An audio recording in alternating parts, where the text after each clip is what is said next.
Reports that Ukraine has been shelling regions controlled by Moscow-backed separatists and inside the Russian border are pure lies, Ukraine's president said on Saturday, adding that his country would not respond to provocations. President Voldymyr Zelenskiy was addressing senior Western security officials at the annual Munich Security Conference amid reports of explosions inside Russian territory to Ukraine's east and in breakaway regions of Ukraine. Read full story. Read full story. What was shown yesterday in the temporarily occupied territories? Some shells allegedly flying from our side, some flying all the way to Rostov. These are pure lies, he said. They are blowing up something on their side. He urged Western countries not to wait for a possible Russian invasion to impose sanctions on Russia. Russia, which has massed some 150,000 troops along Ukraine's eastern borders, has said that for its own long-term security it needs a commitment that Kyiv will never join the NATO military alliance.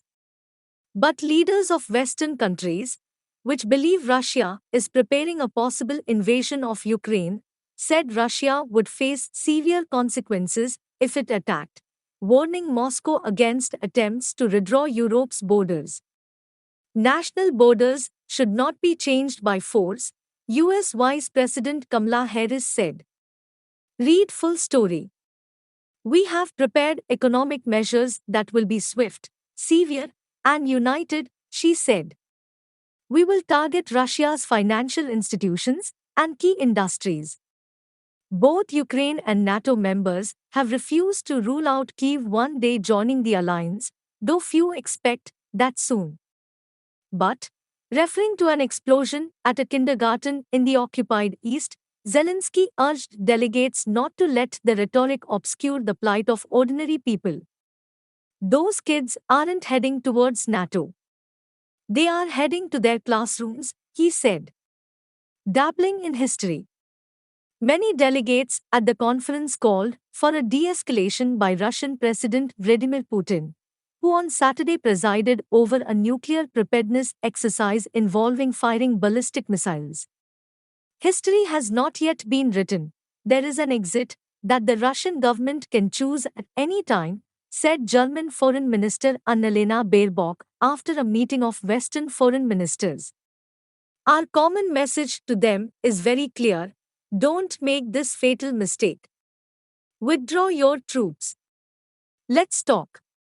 She said Western countries had agreed tailor-made sanctions packages that were ready to go in the case of various scenarios, including if Russia created a pretext for an invasion by accusing Ukraine of aggression. German Chancellor Olaf Scholz said Putin appeared to be guided by a particular understanding of history in his approach to Ukraine, but warned that path lay endless conflict. Putin has clearly been dabbling lately in Russian history, Scholz said, pointing to Putin's published texts lamenting the collapse of the Soviet Union and demise of historical Russia, as well as his talks with the Russian leader this week. He also dismissed Putin's talk of a genocide in East Ukraine as ridiculous. The Russian Foreign Ministry retorted that Scholz's remark was unacceptable, according to Interfax news agency. Chinese Foreign Minister Wang Yi, whose country and Russia are diplomatically aligned, had harsh words for all sides in the dispute, seeing a revived Cold War mentality in the confrontation. Read full story. He said no country, not even a superpower, should replace international norms with its own will. But British Prime Minister Boris Johnson drew a parallel between Russia's intentions towards Ukraine and China's towards Taiwan, arguing that Western leaders had a duty to be firm. If Ukraine is invaded, the shock will echo around the world. And those echoes will be heard in East Asia and will be heard in Taiwan, he said.